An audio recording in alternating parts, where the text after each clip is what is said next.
everything will change. Until 1.0, literally everything is on the table.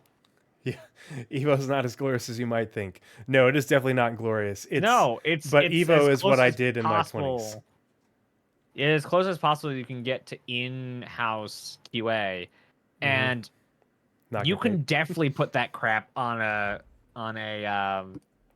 resume, like absolutely. Oh yeah, I But used to no, keep it's track. I had a it's spreadsheet of all my character names and stuff that I used from all the games that I alpha and beta tested.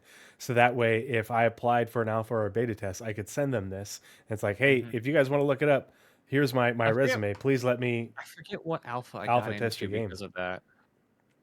Yeah. I did get into an alpha because I'm like, hey, I beta test this, and this. They're like, hey, those are actually like some of those are actually pretty good to like beta test. So like, yeah, absolutely. Um, yeah, I would Yeah, that love to was be Evo, my and I'd love to get in there and be able to actually like because it's a hands-on way I can actually affect the speed of the game. The more I test and the more rigorous I can test it, the faster they can get the data they need to faster fix the bugs. yeah, I it's just it was a fun hobby for me. It was something that I enjoyed doing when I was younger, much younger and poor. And it's like, okay, well, I can play video games without paying for them. And there's a good number of times where I did get paid to do it. Not like it was like a lump sum, but like it was a fun hobby, and I would love to do it again. But especially for Star Citizen, but it is time consuming, and I don't got that kind of time anymore. Not even close. You bought it for the pilot firepower, but should not buy a ship for the current game. Exactly. You should never buy a multi-crew ship for the pilot firepower. 100%. Buying a And also, multi-crew ship for the pilot firepower is silly. if this is about the Corsair having like two bomb guns now, or anyway, either way, I was in the Corsair recently with some org mates doing Blockade Runner. It is terrible. We did maybe 30 minutes in the Corsair before we switched to what did we switch to that had just infinitely better? I think we switched to the Caterpillar. It wasn't the flight characteristics. The view lines and the maneuverability of the turrets were just because so much of the firepower was the pilot. The pilot had to focus those guns on targets. We could not waste the firepower at the nose, um, and just rely on the two turrets on the side. So while he was trying to actually keep them in target, the turrets just basically didn't have anything to shoot at, and then we're always being whacked off target because their scope, their bubble of influence is so small and very hard to maneuver around because you can't really point straight backwards and you can point mostly forward but not quite forward. And just kind of trying to maneuver it onto your target was horrible. Plus, you got the giant ship next to you that you can't shoot anywhere near. So like the turret experience in the Corsair in the current patch is just terrible. Hopefully with the, I assume that's what the two of the guns are not being pilot controlled. I assume hopefully that this will be negated at least a little bit, that the pilot now can not use the pilot controlled guns and focus on getting the turrets on target, because that's what you're supposed to do in a turret based ship. You're supposed to be focusing on flying, getting the spheres of influence of your turrets where they need to be. Rant over. No, but like it makes sense, and it's one of those things where it's like, yeah, it has pilot controlled firepower, but you're flying a multi-crew ship, and if you're the pilot and you're trying to manage the ship and tell other people what to do, you're going to get task saturated, and you have to realize that if you're trying to do bounties in your Corsair, the game's going to come to a point where you're not going to be able to do a lot, like unless you're doing bounties against other big slow ships, and you have escorts, because you're going to be vulnerable as hell to fighters. Like if you're going up against one big slow ship, in your Corsair, but he has fighter escorts, they're going to chew you apart, and like it it just flying it's one of those things where people want to fly it solo and then they're mad that it like they can't do things solo, and it's like, well, you need to have turret gunners and you need to have somebody running around putting out fires, and you have to realize that you probably need escorts as well. Like the turrets are just a deterrent, for fighters. Like any good fighter pilot, isn't going to get schwacked by the turrets on a Corsair. It's a little bit of a deterrent, but if there's more than two of them, you're hosed. You can't just go it alone in your Corsair. Just you, and even if you only have like one or two turret gunners, you're really gonna have a hard time if there's an equal number of people in other ships. So, um, so the server meshing news, and this is, we're gonna catch it. Yeah, we're gonna catch everybody up if you haven't been paying attention. Because there is some news over the last few weeks a lot of people have been talking about, but we're going to sort of recap and then talk about the big information dump. So server meshing playtest round 3 was on September 12th, so a little over 2 weeks ago. And they say round 3 because there were 2 playtests in the spring. There was an Evo 1, and then there was there's an Evo 1, and then there was an open one, correct? Or were there 2 open ones and then an Evo 1 before that? I'm trying to remember now. There was at least one of each. Yeah. I want to say there was an Evo and then open one, or maybe there was an Evo and then 2 open ones. Either way, this was the first one since the spring, so what they did is they started it up, and this is with the new replication message queue. So this is, and we're going to read more about this soon, but this is the first test with the new RMQ replacing the NMQ. And RMQ was developed during 3.2.3 and released during testing during the 3.2.4 testing cycle, and it has been live and running on all 3.2.4 servers for a bit now. And now we're validating it.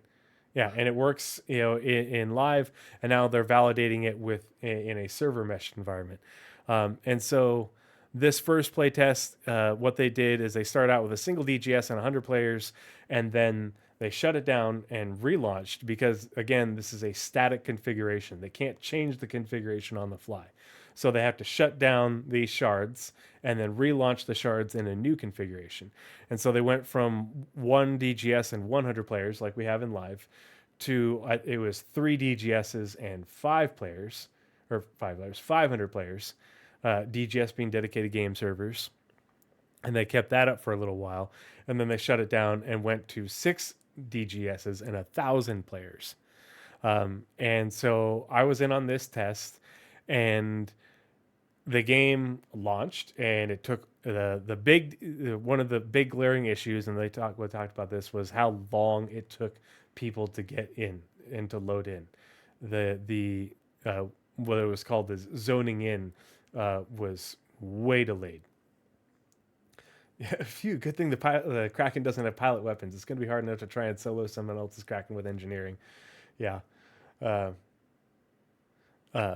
But yeah, so the first things first with this test. Naz, were you in on this one? I don't remember if you said this one or the other one. I got in. I got in right after. I think it was that one. Right after they went up to 1,000 and then brought it back down to I think it was 600, and they were leaving that overnight. And I missed it by like 30 minutes. I missed the 1,000 player run.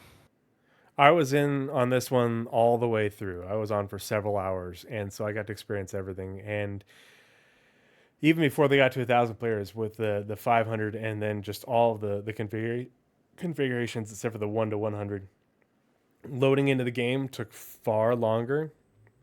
But then you had massive desync with huge latency spikes. To the point where you couldn't even see players moving. They just phase shifted into a different location if they did it all. And the interaction delay was measured in minutes. Like you pressed the button on an elevator and you waited, and you waited, and you waited. But it didn't like it was fairly stable. Like I didn't have a crash until we got to the 1,000 player one, and then crash and launch back in a couple of times. But that was my experience, and that seemed to be very much the experience a lot of people had with that first test. If you go watch, there's been a bunch of videos on it. 10 Pound 42 has been doing a good job keeping up with the server meshing news, so go check out his videos. But that was the first test.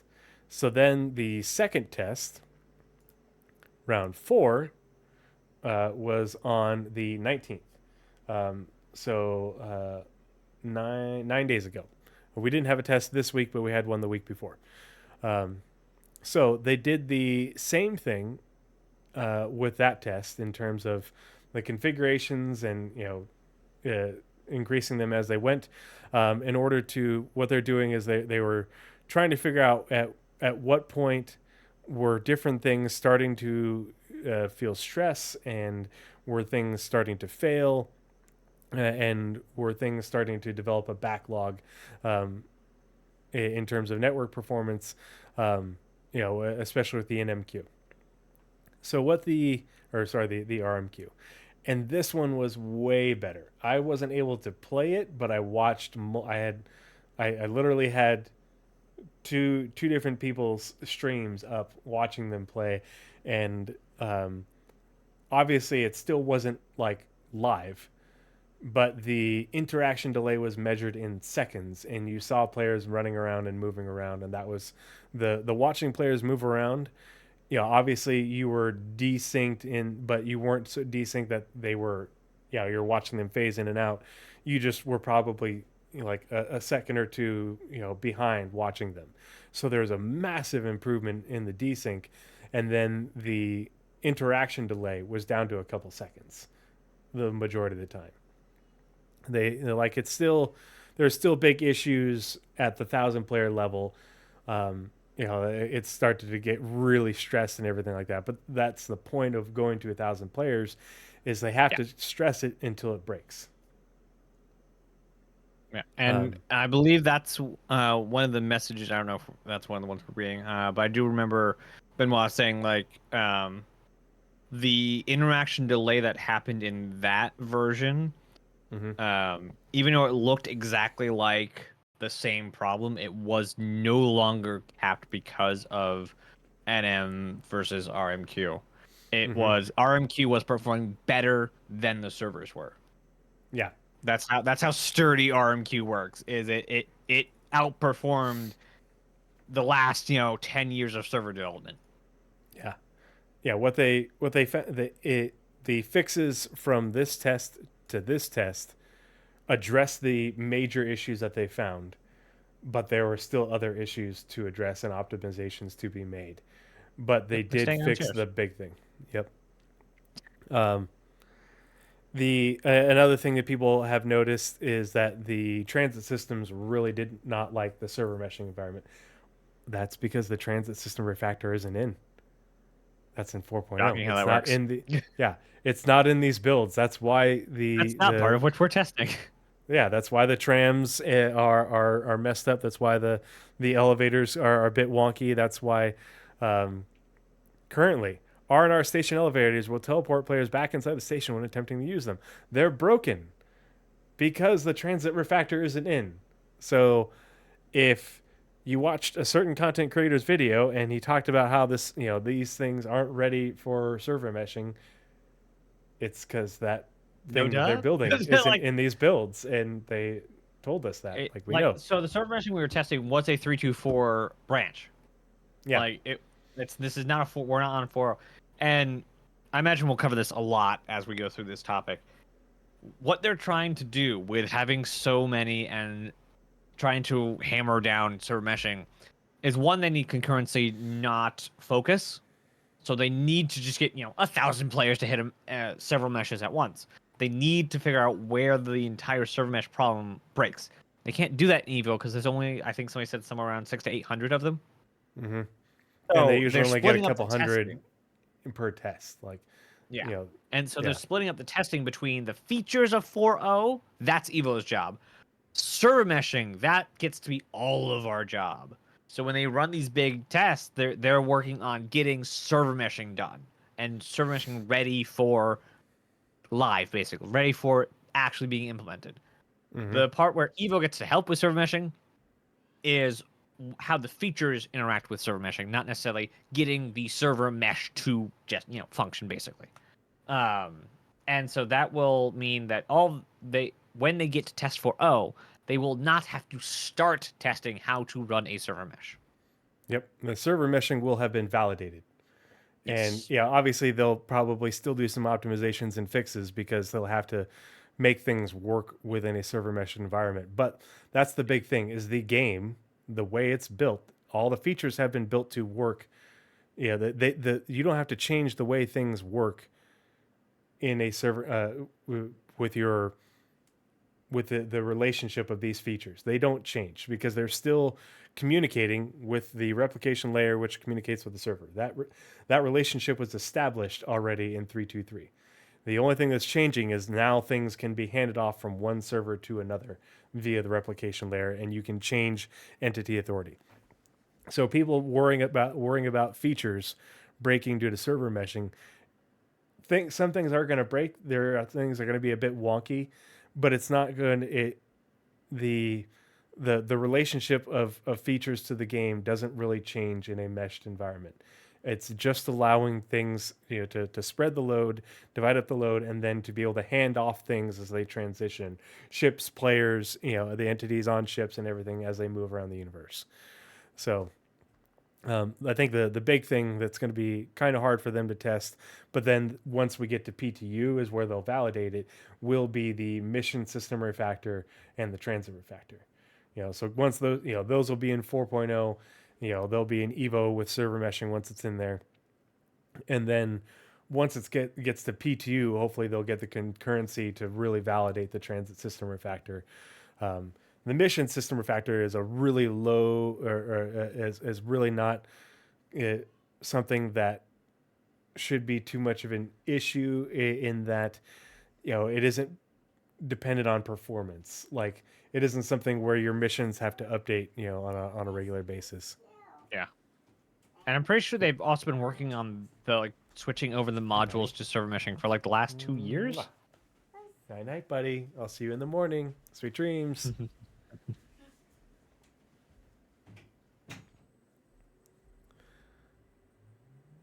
Yeah.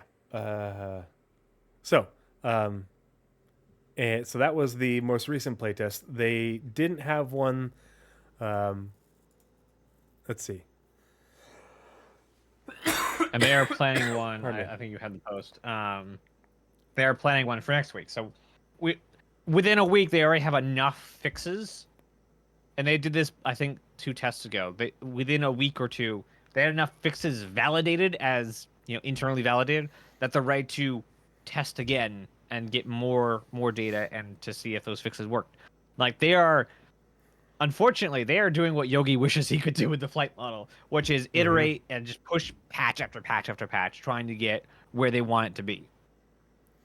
Hopefully, Yeah, so hopefully Yogi gets an Marine Commander mode or something where you can just mess with all the controls, and just keep running it. Unfortunately, a lot of people don't play Arena Commander, so I wonder if he would even be able to get the concurrency he needs.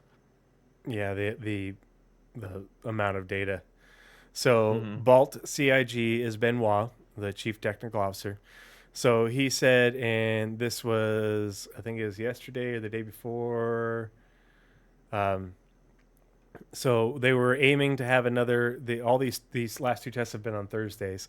They're aiming to have another test this Thursday, but that was early, the message of the day earlier this week. But so he went into testing chat. Hey, all, still ironing out kinks in the meshing optimizations. They're just optimizing at this point. It works. Server meshing works. They're just optimizing and fine tuning it to get it to perform to the level of live. That's just like with the goals of PES. They wanted it to get to the point where it's performing as well as the live experience. So many side effects were found, so we have to delay our technical preview again and use a bit more time to test the changes. We'll go to another technical preview the moment those are validated. So they're not wasting any time. They're not going to wait until next Thursday. As soon as they're validated, they'll launch a test. Thanks all. Excited to see you on the next time it's up. And so someone asked, do you think this test will be dramatically better? Do you think this test will be dramatically different? And Benoit replied, hope for major speed improvements and lower latency. So they're taking a little bit extra time to make sure that they are getting the results they want from the optimizations that they're putting in. And they've made such a massive improvement with the fix that they put in the first time, and now they're just optimizing. So I'm very optimistic for this next test. And then the message of the day for yesterday said, the team is working on many new stability and performance improvements for the next tech preview test with the current goal of early next week for another meshing test.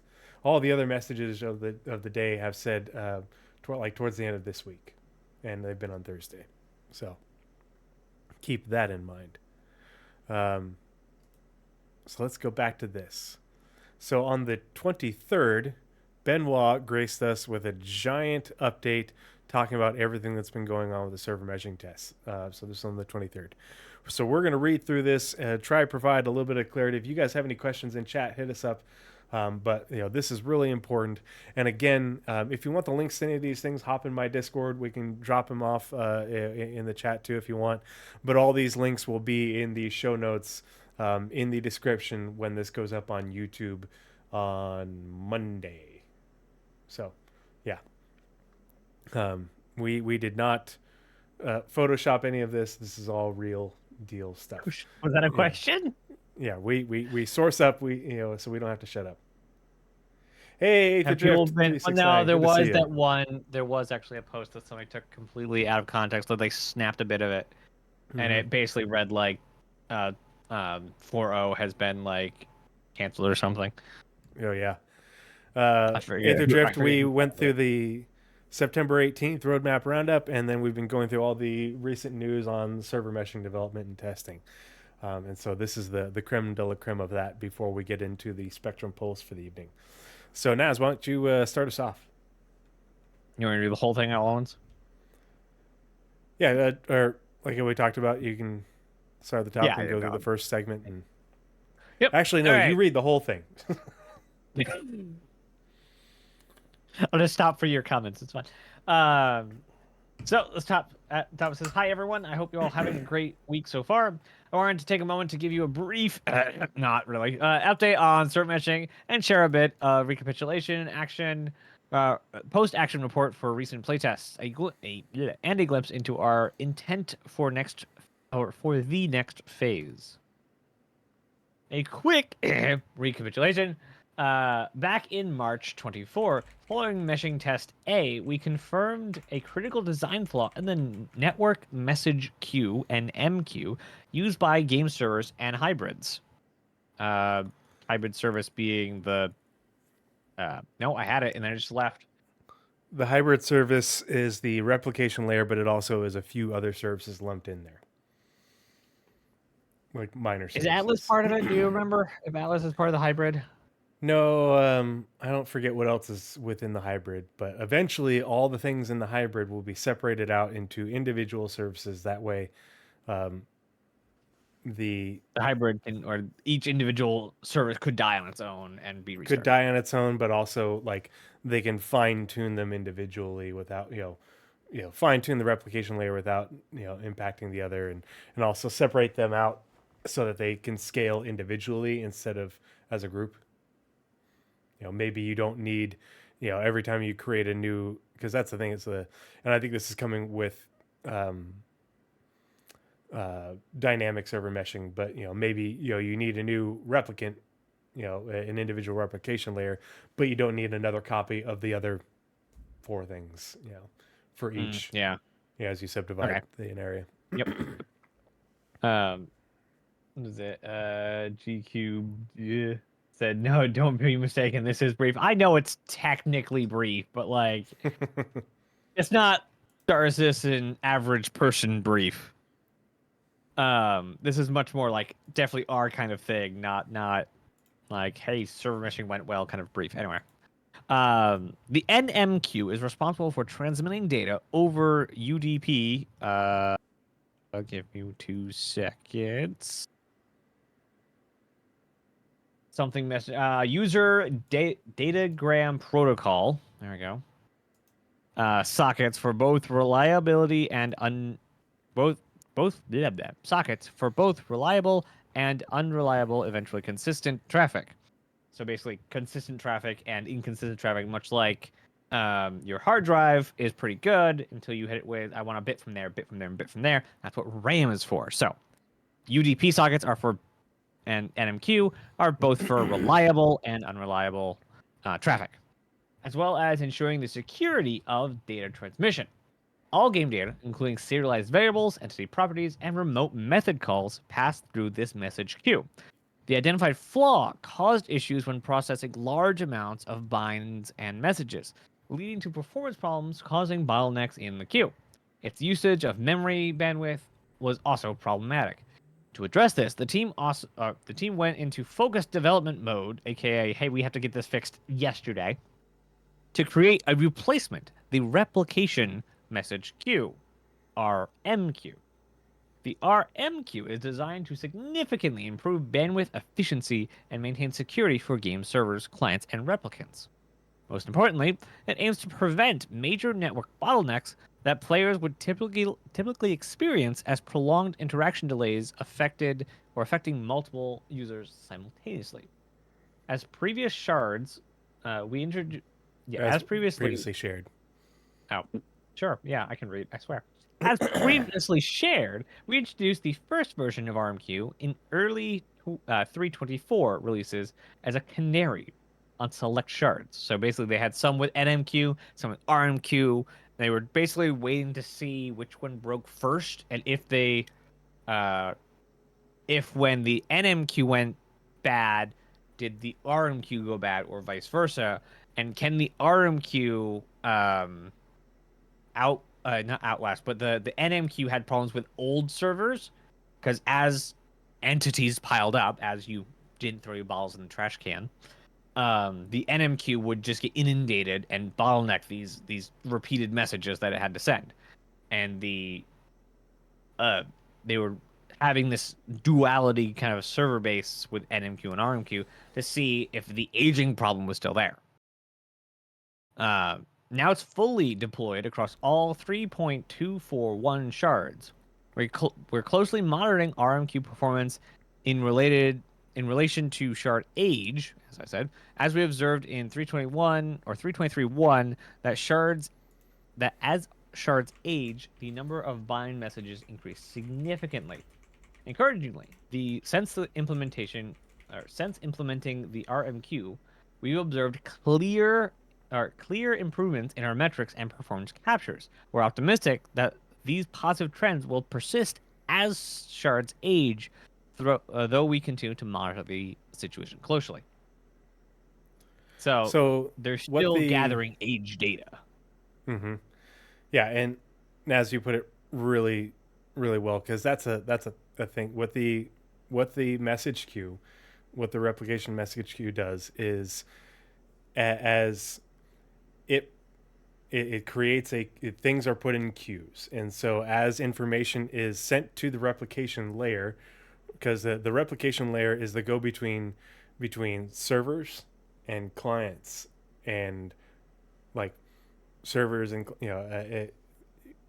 the information from this is passed from here to there, and so as information it comes from one to the other, the replication layer and the replication message queue will decide, okay, I'm receiving these updates from the server on these things. These are high priority things, so I need to prioritize moving, forwarding them off to where they need to go, to clients, these updates. And these things are low priority things. They don't need to be updated as often. So I'm going to put these in a queue and I'll update them when there is time. There's a break in traffic, or at a certain point in time when it becomes, when this not updating would be, cause a noticeable problem. And I And forget what the other thing was, but I remember that when Benoit did the Star Citizen live, he talked about something was higher priority that, in my opinion, wasn't higher priority than hangars and getting ships out. And it was something like benign, and I forget what it was. And so basically, people taking, I think it was like elevators or something. Like people taking elevators would mean that it just basically locked up all the hangars, and no one yeah, could pull out a ship.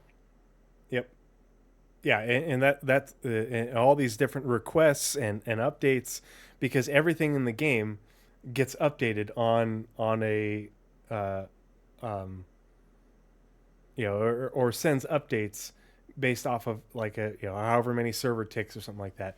And so as you add more and more entities into the game, like Naz was saying, more and more cruise bottles or Lux bottles and stuff like that, pile up. Well, each one of those things has to update. uh, the server is whatever server that's in, has to track those things, and then it has to provide an update onto of the properties, for those entities to anyone who cares, whether you're in the area or something like that. And so you have all these things creating more and more updates that have to be sent and put into the queue. And so that would create other things to make it, to create backlogs for things that normally wouldn't be backlogged. That's why you see server performance degradation. That's why they created this replication message queue, to be able to handle far more data in parallel. They talk about parallelism later on, but be able to handle far more throughput in terms of passing, receiving information from servers and clients, because it not only comes from servers, but it comes from clients.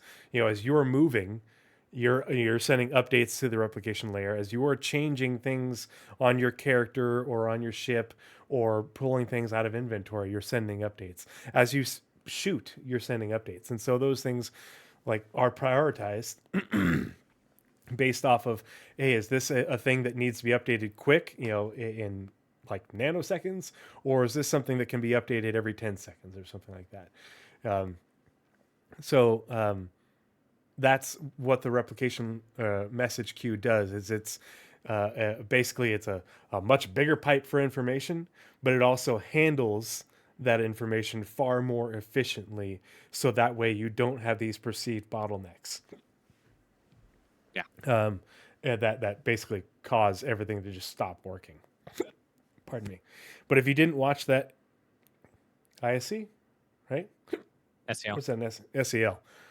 Go back and watch it. It was so enlightening. I wish Yeah, it's we really had time to good. cover that, because in relation to this, watching that and then reading this makes this make that much more sense. But Yeah. it's really good information. The only thing I wish is that we had gotten that information sooner. Yeah. And if you're into more gameplay than server tech, watch the one with Chad McKinney. Like Mm-hmm. those were probably like the best two SCLs of the year. Yeah. They were so good. But this is why, like, if you are in these server meshing tests, once you got out of the landing zones, it performed flawlessly.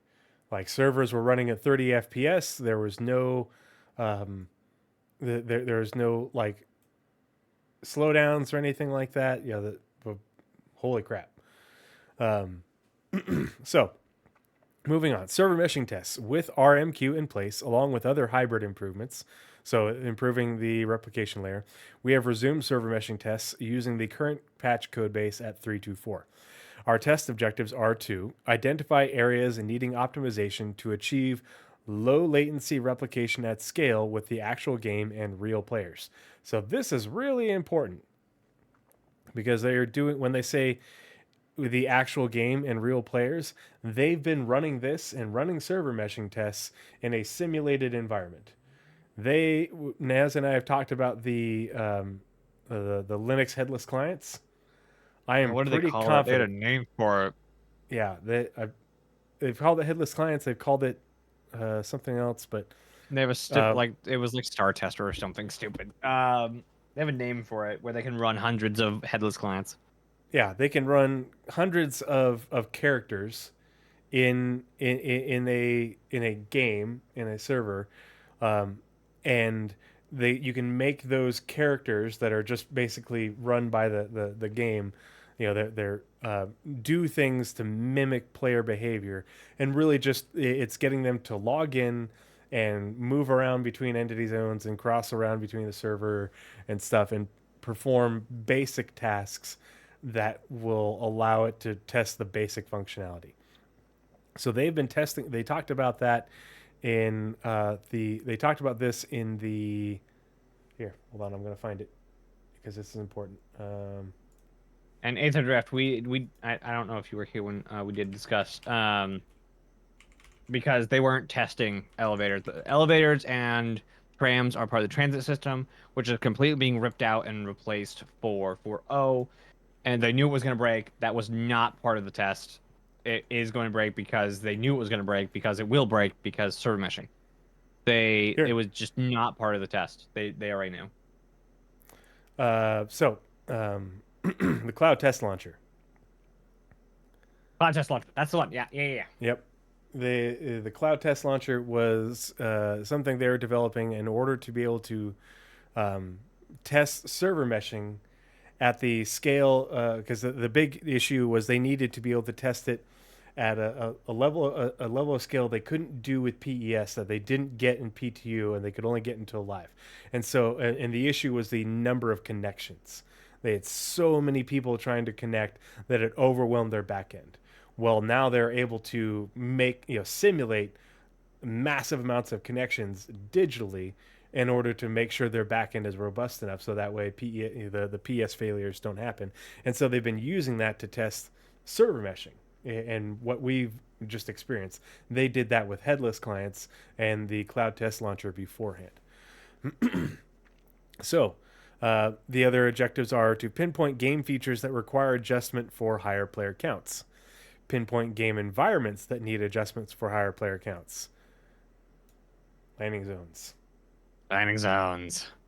I Yes. believe actually they did. I think that's actually in here somewhere. Oh, I'll just no. It was something to do with not enough hangers. Yep. Well, I mean, we've got the Morph pointed out one thing, and it's kind of a really niche thing, but if you are in a massive party, and this is where org tools will come in, because then you won't have to create massive parties to group up. But launching with a party of 100 people and you're all in New Babbage, and then you go to use an elevator at the hangars, and you have to scroll through to find your hangar out of 100 other party members' personal hangars, Yeah, or whatever. I imagine the only reason it's not its own button right now that shows up at the bottom is like a permanent button is just because it's new. So I'm Yeah. sure that's just all they'll go around to. Yep. But like ArtCorp has plenty of hangars in the art, just like because there are 4 times as many hangars as you see in the game right now. Because if you look as you're on approach to Rikers Memorial, you stop at that one terminal, and there are 3 others. There's one more farther down the road, and there's 2 more on the other side of the highway. Yeah, there are Um, plenty of places where in there are Babbage, however, doors. Yeah, yeah, Babbage is limited. Yep. Babbage has like 5. Yeah.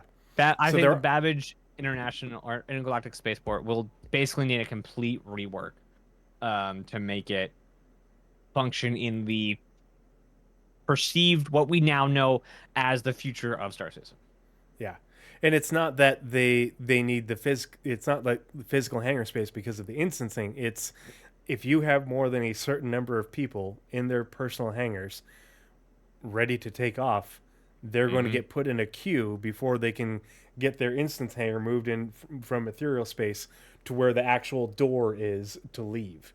And you Yep. don't want that. And so they're going to need to have to add a lot more hangar space, and I think it's very doable just because they've got that giant mountainside to put additional terminal space in that you don't have to actually physicalize on. You don't have to put anything in it. It's just a place where they shift a hangar there, but you don't have to have anybody actually walking there on a real basis. You don't have to change the main terminal. You just have to add more hangar space around it in the mountain. The other thing is the number of habs. There was a queue for people moving into Ooh, habs that's because one thing there's I only did like love to see. there's less than Um, 100 habs. mhm. They did increase the number of habs a couple of years ago. It was a thing Yeah, that they like doubled it mentioned, or something. but it's still like I think 60 or 80 or something like that habs. And if you have a bunch of people logging in at one time in one place, and so that's something where instancing might be used and could be used, but it's not going to be a problem for 4.0. Because if the unless everybody launches in and spawns in the same place, and even then they can queue up and it's not that big of a deal. But with the player counts of 4.0 at a few hundred, not it's the chances of it being a problem are very low. But when we get to dynamic server meshing with much higher player counts and much larger events and stuff, even with players dispersing across an environment, um, it's going to be an issue, and it's something that they'll have to manage. They probably don't have to scale it up a ton, but they're going to need to scale it up. And because they're Yeah, just tabs, like they can make it so that way I your imagine also this is one of the things that building interiors will work on their way to solve. Not just like, oh, we just copy paste what we have. Like that is a fix, but it's not a um solution, I guess. Like it will work, but it's definitely not what they want to do. Because they much rather have not copy paste everything. Like the stations, they're not copy paste. They're all unique iterations just using the same assets. Mhm. But all the habs are copy paste. Yeah, and that'll be interesting to see where they go with habs and like apartments. Mm-hmm. You um, do will they make it so that way you have a personal apartment at your starting location, and it's not at um, oh gosh, Aspire Grand or what have you. That's just where you wake up if you crash there for the night, like you do at the Habs at a Yeah. station. Yeah. Because the station, they could definitely instance the station Habs, and fake that 100%. There could be as many as they need at the station Habs because Wow. you're not looking out a window. Yeah, no, they definitely could, but like I'm pretty sure we actually have some difference of opinion here on like game space itself. Um, they've said they wanted their plan for stations are so big you will need a tram inside of a station. They could definitely physicalize all the hangar space or all the hab space They they could need. physicalize a lot more. Yeah, for sure. Yeah, they I because think, and I we only forget use who a mentioned small this. fraction of the interior space of space stations. Yeah, they And somebody else had this opinion too. They like instancing may only be a for now thing that we need, and it's like really good to have later, but they could fix the reason we need it. They mhm, could add as many doors as we need. They could add as many halves as we need. We have the space to build out. Like it's yeah, just a it's a question of do we have the time to have the art done? yep, and a combination of the two is probably the right way to go about it. Yes. Because Yes. like if you is it I forget which station it is where it's a donut and you can see the hangar entrances around it and the hangar There's a entrances lot that of go donuts. around it that they don't even fill up the whole circle and Mhm. they only have like one or two of the prongs coming off the donut where the docking collars are and there's more hangers on those. I think it's by Genie, yeah. And they can fill up the whole donut on the exterior, which is I think medium and large hangers. They haven't even done it yet, And on the inside of the donut is the small hangers, and they only have a handful of those. They can fill up the whole donut with those. And then they put in the spokes going out with the docking collars and even more hangers. And so, and that's literally just copy paste art. Copy paste, copy paste, copy paste. To add, like you said, a ton more. And then at that point, okay, is it still a problem? Do we still need this? Okay, well, sweet. We can fake it a little bit and just, no one's going to notice the difference. Yep. Let's see. So, uncover bugs related to server transition, server recovery, and other quirks introduced by the mesh setup. They had to fix quantum travel because every time you tried to quantum travel across a server boundary, it pulled you out, and then you had to start over again. And that's part of what the new quantum travel experience and being physicalized also fixes. But we needed a fix in the meantime because we're not going to have the new quantum travel experience for a while. Confirm changes and improve the game experience at higher player counts from a networking point of view. So latency and making sure, minimizing desync, making sure things aren't noticeable. If there are backlogs or bottlenecks and stuff, smoothing them over. Do as many optimizations as you can, but then is there a way to smooth over the experience so that way it isn't as noticeable? We are aiming for a rapid iteration cycle to test our corrections and optimizations. Okay, that's what they've already been doing with 2 tests, and now we're coming up on the 3rd.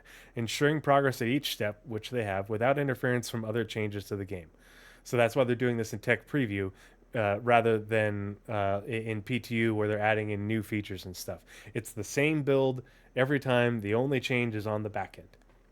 Yep. Our goal is to conduct weekly tests. They missed that goal by a little bit, but it's because they are validating a whole bunch more optimizations to get really big performance games until it is time to rejoin the main development ranch for the 4.0 PTU waves. That includes Evocati. So once server meshing is performant to where, once they have reached these objectives with the server meshing tests, and and Naz and I were talking about things that are from a player point of view and things that are not going to get fixed for 4.0. If you have to go into a queue for a hab, you're going to have to go into a queue for a hab because it's probably only going to happen once when 4.0 drops, and after that, it's not going to be an issue. If you have to go into a queue, most of the whole fixed art, building interior stuff, that's like pinned for 1.0. Not that way they won't get to it till 1.0, but like stuff they do need for 1.0, but just not really till then. Yeah. If you have to go into a queue to launch your ship when 4.0 launches, sorry, they're not going to fix that issue between now and 4.0. I don't see it happening. But it's only going to happen when 4.0 launches, because after that, everybody's going to disperse, and you're not going to have, 100 people. And even then, the chances of everybody making it to the hangars at New Babbage in a short enough time to then launch their ships to where you're really having that much of a bottleneck, it's going to be pretty minimal. People filtering in and stuff. So it's really not going to be that big of a deal if it is at all. And even if it is, then it's going to be a very short-term headache that will probably not rear its head again until a new patch and we start over again. So he continues, we will only proceed to a tech preview test in each week if we have sufficient changes and improvements validated for all you to play. So they hadn't finished validating all their improvements this week. They're still working on that, so that's why they're aiming for a test early next week. Our tests should mostly follow a given pattern. First, start with a single server setup to validate no new problems. Expand to mid-size configuration, aka 3 servers, 500 players. Expand to a larger size configuration, aka 6 servers, 1,000 players. Reel back to a comfortable player cap and server amount based on the performance to leave the test open for a few hours so more players can experiment and we can capture data. So if you've seen where they dropped it back to, I think it was 3 servers and 350 people, and 3 servers and 500 people, that's about what we should expect for 4.0, because that's the comfort zone. When they go up here, it's because they're trying to break things, because if they find where it breaks, it makes it a lot easier to find the fixes that make everything better for even lower player counts. In these tests, missions will not be available as the mission system is currently being refactored to be server meshing compatible in 4.0. Several game systems, like social, are also being adjusted for server meshing, but those changes are not in the technical preview builds, which we aim to isolate for any ongoing development, barring networking code. Pardon me. The testing of these systems will resume when 4.0 hits PTU with server meshing enabled, transit refactor. Cool. All right, Naz, back to you for the meshing test B. Meshing Test B. Post-action report. Meshing Test B was conducted on September 12th and was the first test on RMQ. The results... the results were disappointing and unexpected, but the previously identified bottleneck identified in Test A was confirmed fixed. While interaction delay at scale had improved, allowing us to leave player testing at 4 servers, 350 player setup, the problem remained. The next performance bottleneck to be solved was identified. Observations. Zone in and out times were problematic, with a lot of players stuck loading when a rush of players occurred. Latency and interaction delays made the game unplayable at large player counts. Problem areas would also affect game server connections, making the problem worse. Silver lining, the original problem from NMQ was confirmed fixed, though through metrics and captures. The test was shut down early. And this is what I was saying earlier, that the RMQ outperformed the entire game.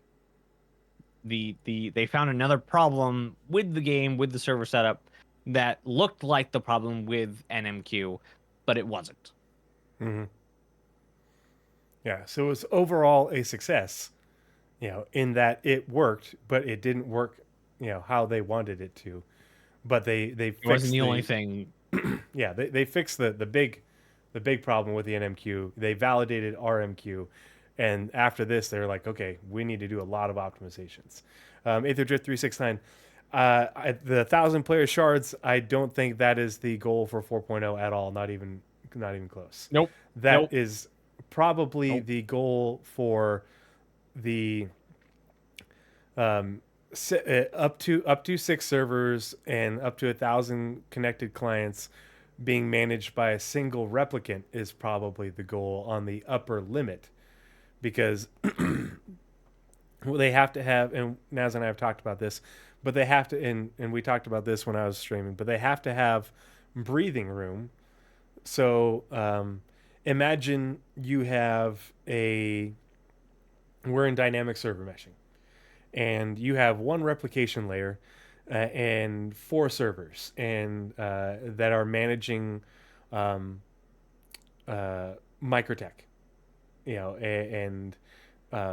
so you've got a server that's managing New Babbage and its spaceport and maybe Port Tressler. You've got a server that's managing the rest of the planet, and then a server that's managing the space, within the Microtech planetary system and the moons. And you get and there's 400 or 500 players, in that entire given area connected to that replication layer, in those various servers. Well, maybe it's Friday and you suddenly have a surge of people logging in to do, just either play on the weekend or there's an event. And so suddenly a whole bunch of people based in and around Microtech log in, a couple hundred in a very short period of time.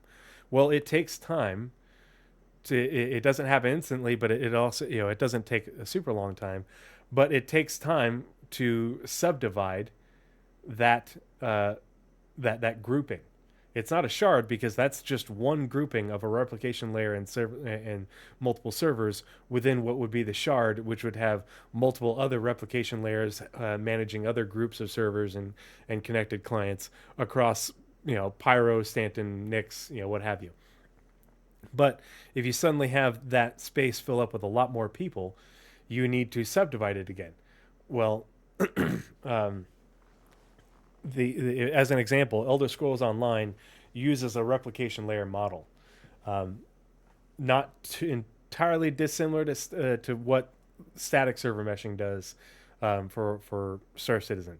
Um, but their sort of upper limit on their number of connected clients was either 600 or 900, I forget which. Either way, around that, where after that it just falls apart, and so they have a hard limit. Pardon me. So um, you have to have some room and validate that it will continue to function until you can say, okay, we need more servers here. We need to subdivide this more, but we have to spin up another replicant. So what they would have to do is spin up another replicant, and that first replicant would have to hand off, maybe space around Microtech and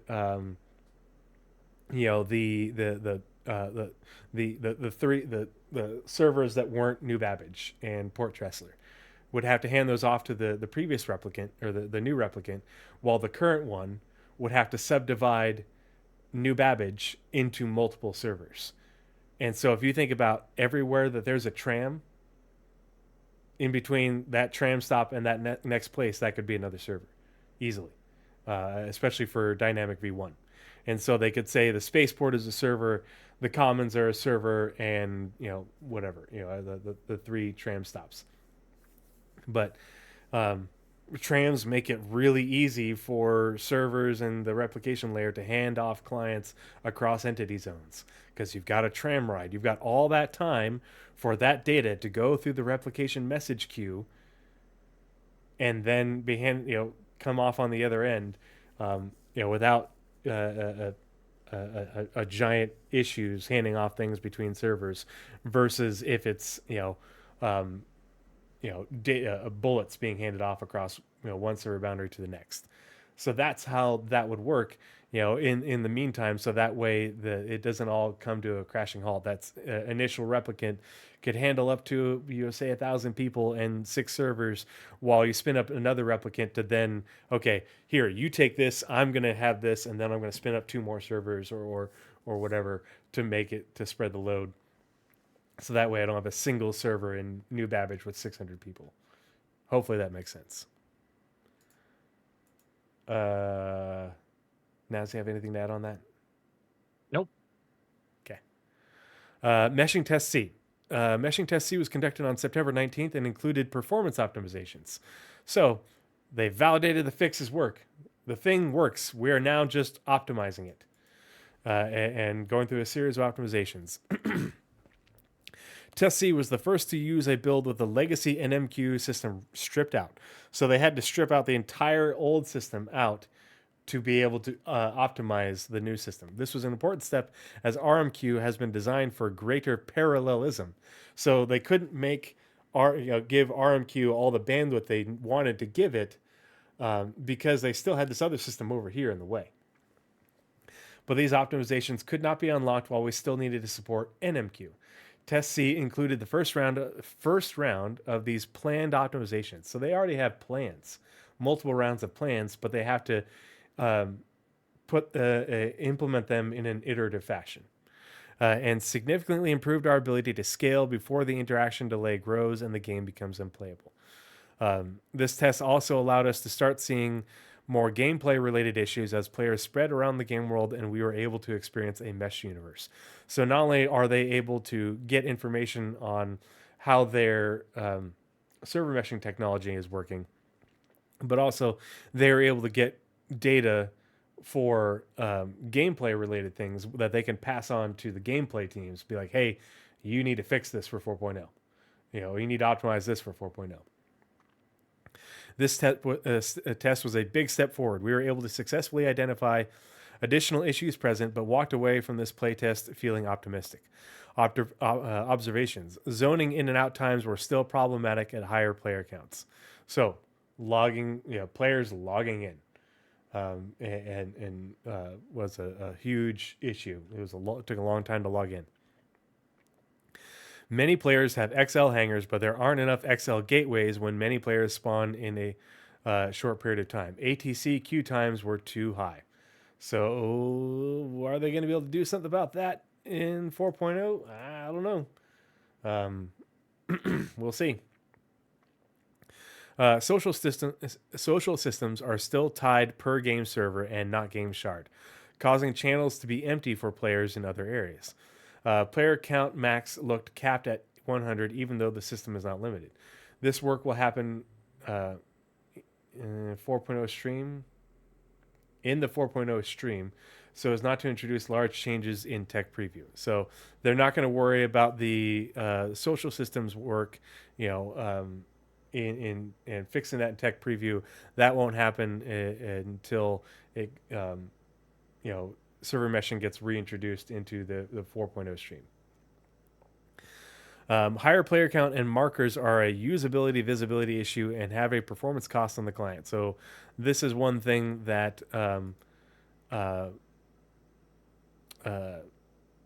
Morph really pointed out and was really obvious in his video if you want to go watch it.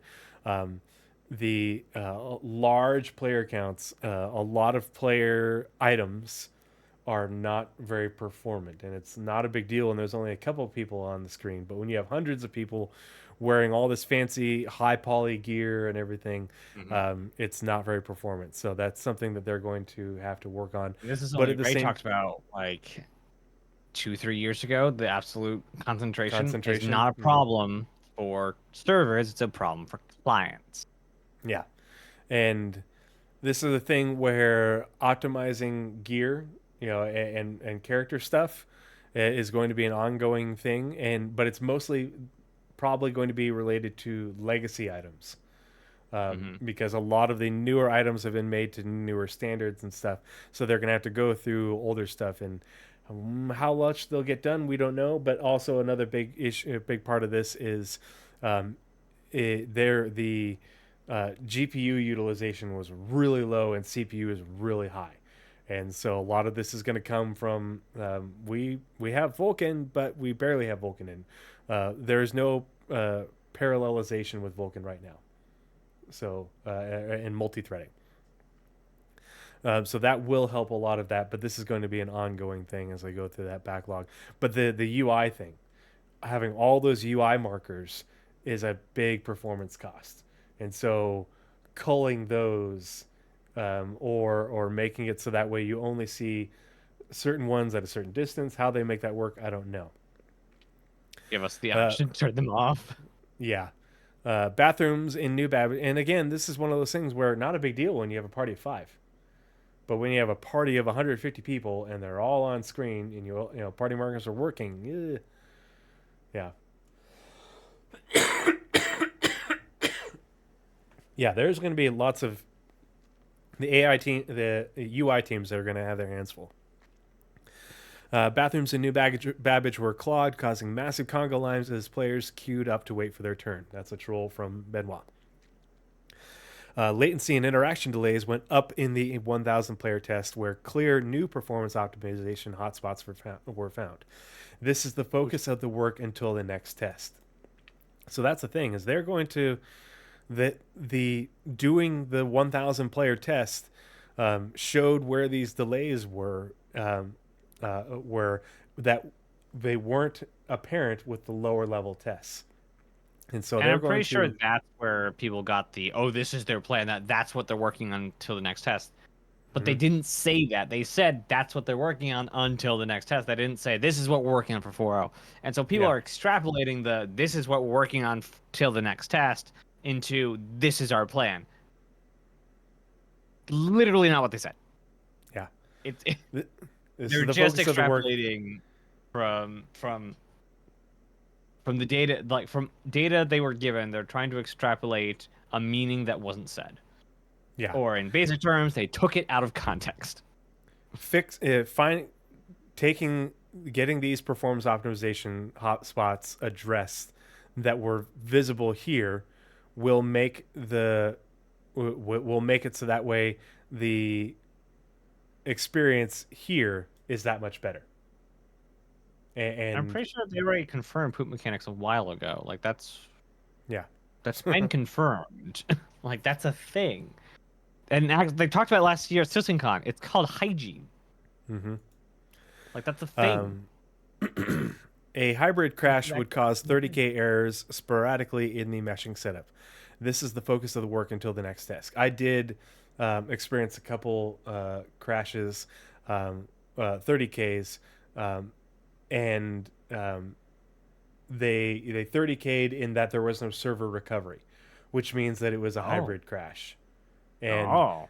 Those the are rare. hybrid has, yeah, they're very rare, and this is actually something that I talked about specifically with Benoit at CitizenCon. I was like, okay, so if we have the replication layer, and the replication layer is connecting, hundreds of clients and multiple servers and stuff, what happens if the replication layer crashes? He's like, well, it shouldn't, because he's like, it's a he's like, it can, and if it does, then that part of that shard will go down, or in the case of static server meshing, that shard will go down. He's like, it can happen. It won't happen very often, just because it's a very robust system, and it's also not a thing where like causes this. It's not this really taxing environment, unlike a server where a server will just get bogged down. With the replication layer, things will just get added up into the queue, and it'll just be slow, but it won't crash. But they have noticed that, pardon me, there are some errors that will cause it to crash. But this is great that they are finding this in tech preview, so that way these things can be addressed in tech preview before we even get to testing, before it ever makes it anywhere close to live.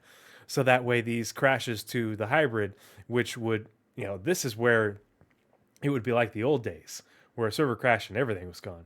Now, if you have a server crash and you have server recovery, like I was playing, not last night, but the night before, I was playing without streaming, and I have my What? That's server illegal. crash. Yeah, I didn't have the energy. I just wanted to run box missions. And, it took 12, 15 seconds for my new server to spin back up. And I was like, I haven't had one of these in ages, but, it spun back up and everything was working just fine.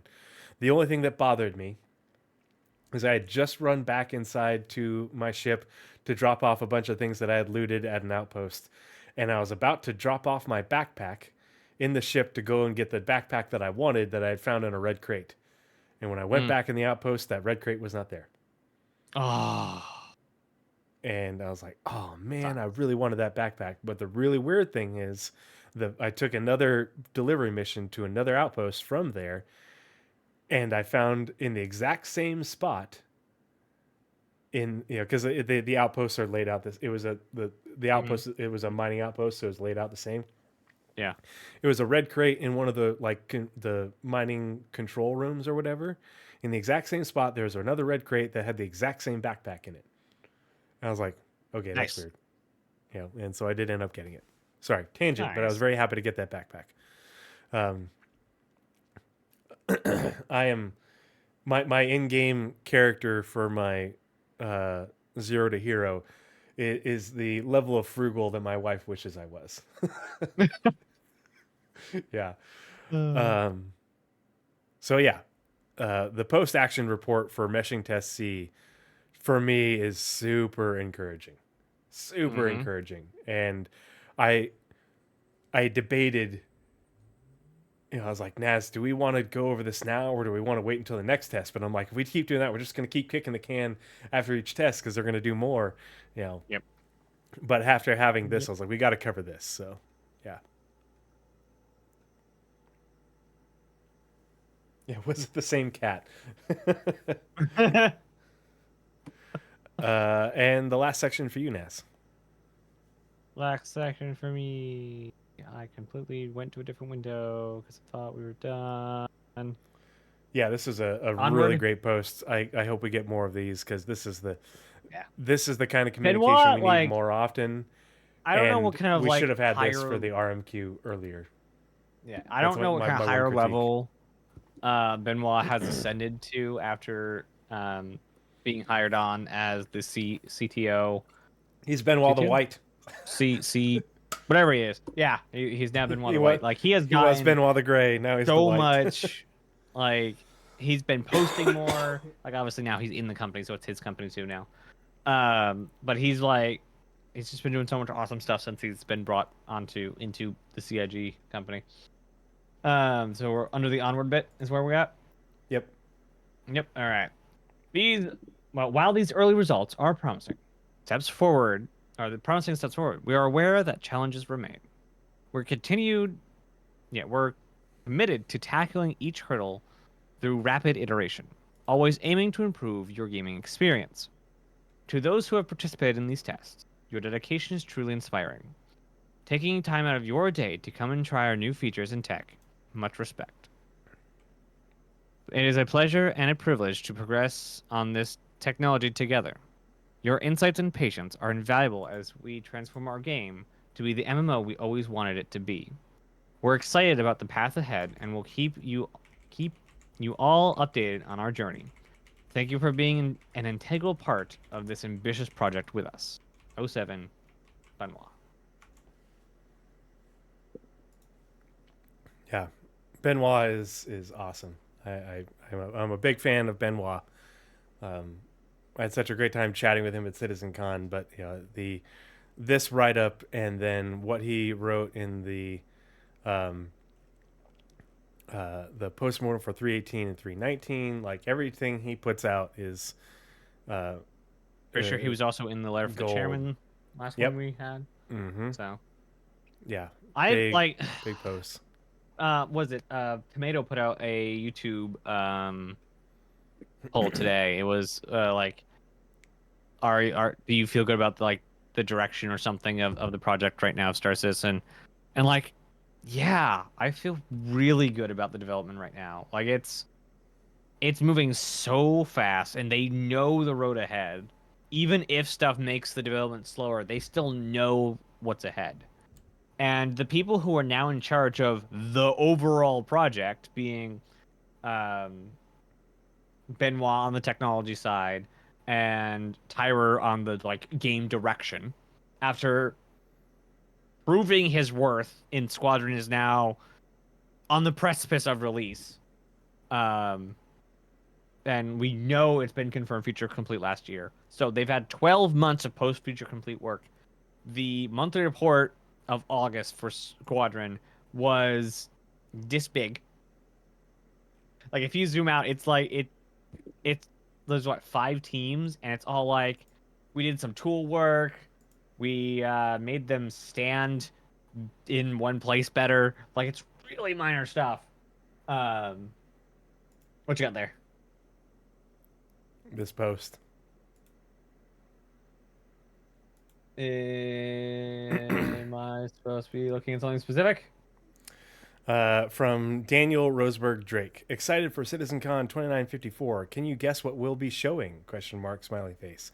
I've been at CIG for 4 years working on Squadron 42 and very much looking forward to finally meet this incredible community. And it's the gif of the Vanduul coming in through the cleaver. Yeah, the closing scene torpedo. of I Helped the Line. Mm-hmm. Yeah. Yeah. I mean, we all knew they were showing Squadron. Like, we just don't know at what capacity. Yeah. Like the amount, and Jared also tweeted 2 different posts this month of at least one post of Jeff Delaney, the composer of Squadron. Oh, So yeah. it's there are those few who think that Squadron will be released at CitizenCon. To that I say that would be a horrible idea, because there's been no ads run, no lead up taken, and that would make the performance worse. Nobody wants that. Nobody wants the performance of Squadron to be bad. So they can't release it at CitizenCon. We all want them to hit the ground running, saying, here's the release date, and then the entire internet lights up with 2 things. 1, Squadron released, and 2, they've missed all these things that's probably not coming out. All those articles will benefit Squadron's release. What's his name? There goes the name. Mark Hamill also tweeted out today that he's excited for the release of Squadron 42. So this is exactly the time. Like we were talking about this over the year, a couple people did this question: did Squadron miss its time? The answer we now know is no. It is a perfect time to start Squadron's release and to get the ball rolling and to finally release a freaking game. Mm-hmm. And what a freaking game it's gonna be! Like, it's CitizenCon is going to be just the best. I can't wait. It's gonna be so good. It's going to be very different from last year because, Mm-hmm. Squadron's going to be the focus. And I think people expecting another year like last year are going to be disappointed. But I think if you go into it expecting a lot of Squadron and a lot of, hey, this is where we are now with Star Citizen and this is where we're going and here are our plans, because that's it. Like, and we're going to get more into this here in a second. But the, It's also like the like, last CitizenCon of Squadron. Like, sure, we'll probably get another kind of hype CitizenCon around part 2 and part 3, but like it will never be as big as the release of episode 1. yeah. But it's like where we're at with server meshing development right now. It's like we're a quarter off or so of where they wanted to be. Like, when in Star Citizen's history have we only been a quarter off of where they wanted to be? We've been measuring delays in years, and multiple quarters for the longest time. And now we're finally narrowing the gap, and the expectations are changing, and CIG's finally getting accurate with their, much more accurate with their predictions. Are they spot on? No. Should we ever expect that? Absolutely not. It's game driven. It But never will be. Like, that's yeah, no game has internally accurate predictions. Not a one. This is yeah, why games like have a trailer, and then when you get to play the game, half that content was cut. It's because their internal development went awry yeah. through All like right. no fault of the game's devs. Game development is just messy. It is not a science, it's an art. Mm-hmm. And that's just the game development side. That's How not come engine GTA makes development. That's not development of an entire back end to support an MMO. That's just the game. All I right, I'm going to switch imagine screens also before we Rockstar is launch into really the. scared. Like, they need to make GTA perfect. Because if they don't, they will be buried. And they will not be given another chance. If GTA 6 doesn't hit right the first time, it will be abandoned for GTA 5. And if they decide that, hey, we're just going to shut off GTA 5 servers, they will be hacked and their data will be stolen to make independent servers if it's not already a thing. I'm not in the GTA community. I don't know. Like, it is such a force of nature by this time. If they don't make it good, it will. There's a good chance like Rockstar will have to like pull out and a lot of projects and cut their workforce. Those servers exist. Okay. So yeah, if GTA doesn't hit, they'll just abandon it for private servers for GTA 5. All right, I'm going to switch screens before we hop into our Spectrum Pulse for the evening because we're kind of leaning towards that direction. Yep. All right, and open that up. Okay.